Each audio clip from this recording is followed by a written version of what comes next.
जिंदगी एक सफर है सुहाना, यहाँ कल क्या हो किसने जाना। जिंदगी की पहचान खूब कराई गई है इस गाने में। जिंदगी जितनी खूबसूरत है उतनी पेचीदा भी। जिंदगी जितनी खुशी देती है उतने गम भी। जिंदगी कब कैसा रुख लेने वाली है इसका पता तो किसी को भी नहीं होता। हम जिंदगी को जिए जाते हैं और आने वाली हर एक खुशी को अपने सीने से लगाते हैं। जिंदगी का दिया हुआ गम या तकलीफ ना चाहते हुए भी हमें अपनाना पड़ता है। कभी कभी जिंदगी हमें ऐसे मंजर दिखाती है जिससे हमें जिंदगी से मोहब्बत हो जाती है, और कभी कभी ऐसे लम्हे जो हमें जिंदगी से नफरत करने पर मजबूर कर देते हैं। कुछ पल ऐसे होते हैं जब जिंदगी बहुत आसानी से कट रही होती है। फिर एक वक्त ऐसा आता है जब जिंदगी काटने के लिए, ज़रूरतों के लिए हमें बेहिसाब मेहनत करनी पड़ती है। ऐसी ही खट्टी मीठी खुशियों और गम से भरी जिंदगी थी लायरा की। 1955 में पाकिस्तान के एक शहर ग्वादर में पैदा हुई थी वो। बहुत बड़ा और खाता पीता खानदान था उसका। अल्लाह का दिया हुआ सब कुछ था उनके पास।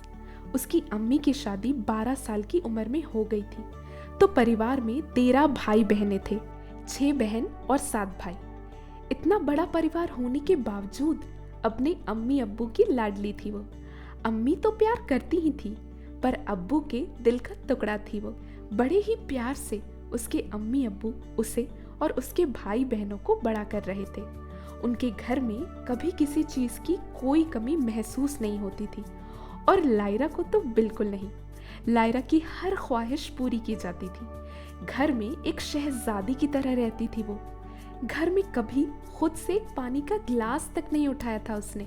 ऐसी आराम भरी जिंदगी गुजर रही थी लायरा की।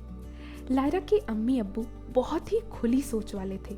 दुनिया की तरह सोच नहीं थी उनकी। उन्होंने कभी भी लायरा पे कोई रोक टोक नहीं लगाया। लायरा को जो अच्छा लगता वो करती, पर लायरा समझदार थी। उसे अपनी हदें बहुत अच्छी तरह मालूम थी। अपने अम्मी अब्बू की इज्जत पर या उनकी गैरत पर कभी भी कोई उंगली नहीं उठने देती थी वो। अपने दिल की सुनती थी लायरा। हर वो काम करती जो उसका मन उसे करने को बोलता, पर साथ में अपने अम्मी अब्बू का हर कहना मानती। उनकी कभी किसी बात को मना नहीं करती, कभी नाफरमानी नहीं करती। लायरा उड़ना चाहती थी, जिंदगी में कुछ हासिल करना चाहती थी। छोटी सी उम्र से ही बहुत से ख्वाब देख रखे थे उसने अपनी जिंदगी के लिए। उसे पता था कि उसके मुल्क में लड़कियों को किस तरह रखा जाता है, पर उसके अम्मी अब्बू की मोहब्बत और उनका साथ देखकर वो अपनी जिंदगी से बहुत खुश थी।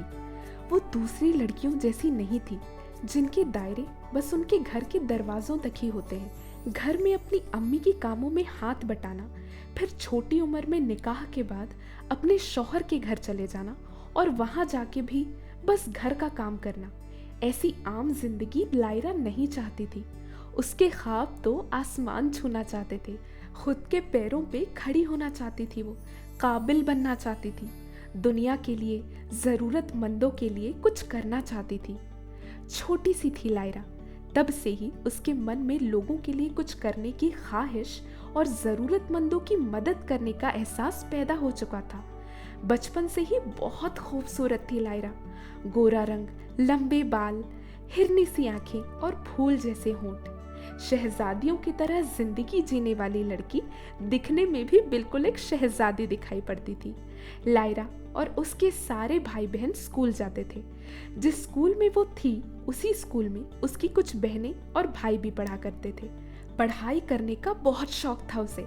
उसे पता था कि अगर जिंदगी में आगे बढ़ना है तो उसे अपनी पढ़ाई पूरी करनी पड़ेगी।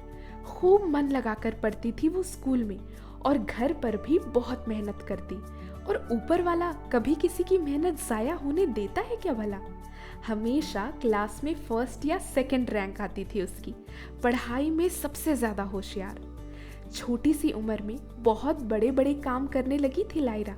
पढ़ाई करने के साथ साथ उसने बचपन से ही लोगों की खिदमत करना चालू कर दिया था। छोटी सी बच्ची होकर भी वाज में जाने लगी थी वो। भरे पूरे 1000 लोगों की जमात के बीच अकेली खड़ी होकर खूबसूरत बयान करती थी, अपने अम्मी अब्बू की सिखाई हुई या स्कूल में सिखाई हुई अच्छी अच्छी बातें सबको बताती, अपने अल्लाह पाक के बनाए हुए रास्तों पर चलने की सलाह देती। उसके हर एक कदम में उसके अम्मी अब्बू उसका साथ देते और उसे बढ़ावा देते, कभी उसे कुछ अच्छा करने के लिए नहीं रोकते थे। स्कूल के हर कामों में हिस्सा लेती थी लायरा, क्योंकि उसने हर चीज में आगे रहना ही सीखा था। खेल कूद में भी बहुत तेज थी। बच्चों को खेलना कूदना तो वैसे भी बहुत पसंद होता है। लायरा समझदार थी, पर बचपना तो उसमें भी था। स्कूल में और घर के बाहर अपने दोस्तों के साथ खो खो, आंख में चौली और कंचे का खेल खेलती थी वो। लायरा एक ऐसे स्कूल में पढ़ती थी जहां लड़का लड़की साथ में पढ़ाई करते थे, क्योंकि लायरा दिखने में बहुत खूबसूरत थी और पढ़ाई में सबसे आगे। स्कूल के कुछ लड़के उसे परेशान भी करते थे। लायरा उस वक्त बहुत ही खामोश तबीयत की थी। किसी से जबान लड़ाना या ऊंची आवाज में बात करना उसे नहीं आता था, पर वो उन लड़कों को याद रखती जो उसे परेशान करते थे। स्कूल में जब खो खो का खेल खेलती तो उन लड़कों को मार मार कर भाग जाती। स्कूल में एक लड़का था, उसका नाम था अली असगर। एक दिन की बात है, लायरा ने अपने टीचर से उस लड़के की शिकायत लगा दी, क्योंकि वो होमवर्क करके नहीं आया था।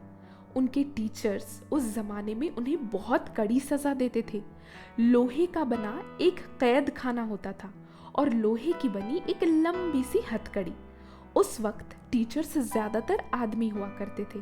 लायरा की वजह से उस लड़के को ऐसी कड़ी सजा मिली। सजा में लड़के के एक पांव पर हथकड़ी बांध दी गई और उसे 1 से 2 घंटों के लिए छोड़ दिया गया। जब वो सजा काट कर बाहर आया, उसकी आंखें गुस्से से लाल हो चुकी थी। लायरा ने जब उसका चेहरा देखा, उसका मन बहुत घबराया। अली असगर ने अपने साथ कुछ लड़के जमा किए और सब ने मिलकर लायरा को धमकी दी कि वो भी उसे सजा दिलवाएंगे। लायरा बहुत डरी हुई थी। अगले दिन जब लायरा स्कूल आई तो उनके फारसी के टीचर ने सबसे उनका होमवर्क दिखाने को कहा। अली ने और बाकी लड़कों ने लायरा को धमकी दी कि अगर उसने आज अपना होमवर्क दिखाया तो वो लोग उसका बहुत बुरा हाल करेंगे। लायरा अपना होमवर्क हमेशा करती और किसी भी टीचर को अपने से कोई शिकायत कभी नहीं होने देती। अब लायरा एक ऐसी मुश्किल में पड़ चुकी थी कि उसे आगे कुआं तो पीछे खाई दिखाई दे रहा था। अगर वो टीचर से ये कहती कि उसने होमवर्क किया है तो वो लड़के उसकी दुर्गत करते, और अगर वो टीचर से कहती कि उसने होमवर्क नहीं किया है तो टीचर उसे वो कड़ी वाली सजा देते। लायरा मुश्किल में थी, उसे समझ नहीं आ रहा था कि वो क्या करे। उसकी नजरें उन लड़कों पर गई और उन लड़कों के डर की वजह से लायरा ने अपने टीचर के सामने झूठ कहा। उसने टीचर से कहा कि वो अपना होमवर्क करके नहीं आई है। लायरा के मुंह से ये लफ्ज सुनते ही उसके टीचर ने कहा, ये मुमकिन ही नहीं है, ऐसा हो ही नहीं सकता कि तुम होमवर्क ना करके आओ। टीचर के बहुत बार पूछने पर भी जब लायरा का जवाब नहीं बदला तो टीचर ने लायरा की बहनों को क्लास में बुलवाया। लायरा की बहनों ने तो कल रात उसे होमवर्क करते देखा था और वो तो पूरा मसला जानती भी नहीं थी।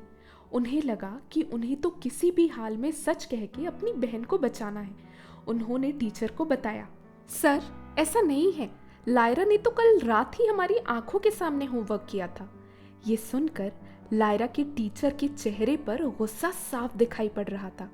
उन्होंने लायरा से कहा, मैं ये बात तो जानता था कि तुमने होमवर्क किया है और उसके लिए मुझे तुमसे कोई शिकायत नहीं है, पर तुमने मेरे सामने झूठ कहा और पूरे क्लास का वक्त खराब किया। इसके लिए सजा तो तुम्हें जरूर मिलेगी। तो दोस्तों, आपको क्या लगता है लायरा को कौन सी सजा मिलने वाली है? अपने अपने थॉट्स कमेंट बॉक्स में लिखकर ज़रूर बताइएगा। अगर आपको आगे के चैप्टर्स चाहिए तो भी कमेंट बॉक्स में लिखकर ज़रूर बताइएगा। अगर कहानी इंटरेस्टिंग लग रही है तो इसे लाइक करें, शेयर करें और आगे के चैप्टर्स पाने के लिए हमारे चैनल को सब्सक्राइब करें और बेल आइकन क्लिक करें। Thank you.